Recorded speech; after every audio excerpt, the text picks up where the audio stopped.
આપણે સૌ જાણીએ છીએ એમ આજરોજ સવારથી નડિયાદમાં ભારે વરસાદ થયો છે।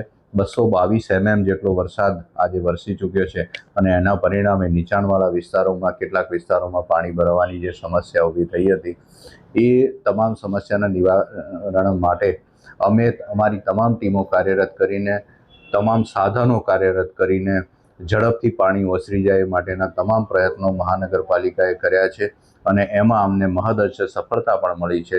એ કહેતા હું ચોક્કસ આનંદ અનુભવું છું।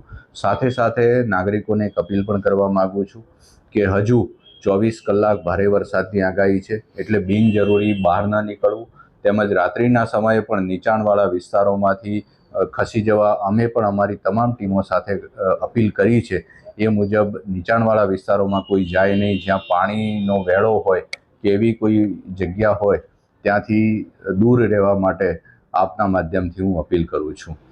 અત્યાર સુધી અમે કોઈ ઇવેક્યુએશન કર્યું નથી, એવી કોઈ આપણને નડિયાદમાં જરૂર નથી પડી, કારણ કે મહાનગરપાલિકાએ એનો અગાઉથી પ્લાન બનાવી રાખ્યો હતો અને એ મુજબ પાણીના નિકાલની વ્યવસ્થાઓ કરી છે।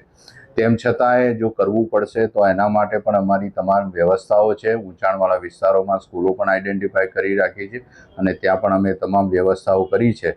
ફાયરથી માંડીને અમારી પાસે તમામ સાધનો ઉપલબ્ધ છે। ડ્રાઈવરો અને અમારી ટીમો રાત્રે પણ વોર્ડ વાઇઝ ઉપલબ્ધ છે।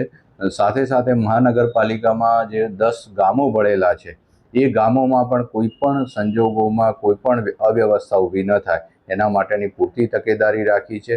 અમે પીપલગ, ઉત્તરસંડા, ડભાણ, કમળા, યોગીનગર, મંજીપુરા જેવા ગામોની પણ અત્યાર સુધીમાં મુલાકાત લઈ લીધી છે અને છેલ્લા 3 કલાકમાં અમારા તમામ લાયજન અધિકારીશ્રીઓએ તમામ વિસ્તારોની મુલાકાત લીધી છે।